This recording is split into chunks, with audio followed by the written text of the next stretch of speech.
I live in the suburbs, and since the age of 13 or so, I would go on bike rides. I'd bring music, sing my heart out, sometimes I'd write, or just go out at night and look at the moon. There's a spot I often go to where it's dark and there's finally a break from the noise of all the cars, and I go there to think. But the place I'd go to most was literally a swing set. There's something about blasting music in your ears while swinging like a child that brings a sense of euphoria. At least when a great song is playing and it's nighttime so no pretty girls can see you acting a fool of yourself. I am now an adult. I just turned 18 and I still go for these bike rides. Almost daily. I still swing at night, I still visit my spot, and I don't know when I'm going to stop. I know it's gotten weirder and weirder for the adults who go for nightly walks, seeing this boy get larger and taller and more muscular, yet still be riding the same swing set.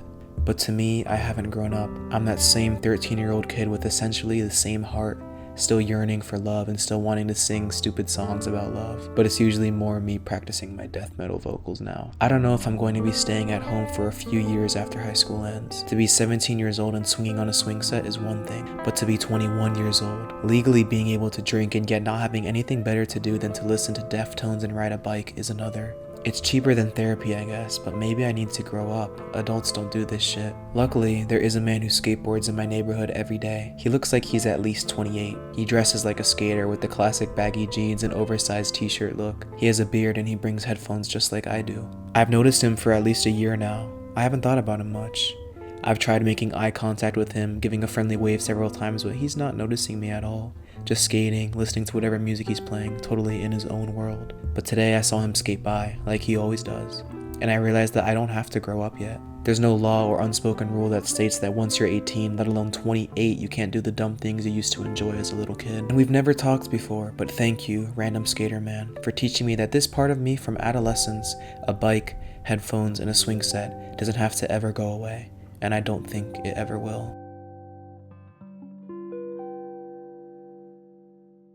Sometimes I'll listen to music, or read a book, or look at a piece of art and feel two emotions. First, I'll feel that feeling we wish we could bottle. I love this so much. I want to tell everyone about this. Nothing compares to the feeling of listening to that one song or reading that one book for the first time, and you love it so much. You love it so much that you want to make something like that of your own. Something that moves people, that makes them cry because of the sheer beauty. Something that other people want to share with others to change their life too. But then you quickly remember that you don't know how to play guitar, and you remember that you don't know how to paint well, and then you remember that you don't know how to write well. You only know how to write in a way that sounds forced or like you're trying too hard and nothing feels natural. You're barely getting onto the C chord. You can't imagine making a painting that doesn't look like a cluttered mess.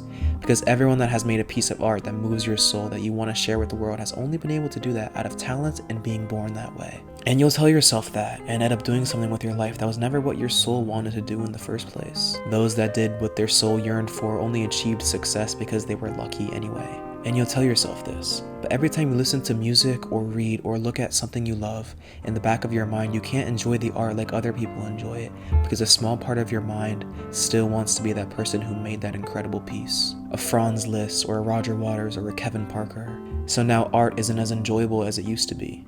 But fuck, it's the only thing on the planet that makes you feel alive. How can you not enjoy it? And the feeling of wanting to be an artist but not yet making that one thing that would A, confirm that you actually don't suck and people aren't going to hate it, and B, let you feel like you're actually working towards something is awful. And sometimes I'll get trapped here, wanting to make an amazing song or an amazing poem but not knowing where the hell to start. How the hell did they do it so easily? And sometimes I'll look at pictures of those who I idolize, almost turning them into gods and goddesses in my mind with this jaw-dropping talent they have. And sometimes I'll look at the night sky, and sometimes I'll look at the stars, and sometimes I remember for just a second that those same people I idolize once looked at the same night sky and likely felt the same damn emotion I'm feeling right now. Those same people thought that they weren't good enough to make something special. Those same people thought that they were too fucked up or not smart enough or not born with the talent to make something that people actually like. Those same people not only felt the same emotion I'm feeling right now, but they also saw the same stars in the same location and were just as mesmerized by them as me. And I'll feel for a second connected to them. I'll forget my own personal story and my own personal bullshit bullshit, and I'll tear down the walls and dams of I could never make something like that. And how did they do it? And I remember that they were once babies too. They were once toddlers that loved silly toys that only toddlers could love. They were once teens like me who dreamed big things and got into fights with parents, siblings, friends, teachers, girlfriends and boyfriends, and loved just like every other human on the planet. I once told my mom that I wanted to be a famous musician one day. I wanted to dedicate my life to music. In hindsight, I don't blame her for shutting down my dream because it was spontaneous, out of the blue, and again, I hadn't created anything to prove that this wasn't a joke yet. I still don't think she should have done this though. She said it wasn't realistic. My father told me that he isn't going to support me when I'm reciting poetry to a coffee shop one day. My mother told me that maybe if I were talented like my cousin, it would be different. My father told me that the real world is different. My mother told me that college comes first. I need something stable. And those goddamn words have been uttered to millions of other people with dreams. And some give up on their dreams because of them. Fucking unfortunate. I don't resent my parents for these statements, because I know that I am not so different than those who made beautiful work. I know that for a fact. For they saw the same stars as me, marveled in their beauty, wondered who they are, where they came from, and where they're going. They also felt the crippling emotion of wanting to be an artist, but not yet being one. And if they are not so different than me, then my dream absolutely is realistic. Sorry, Mom.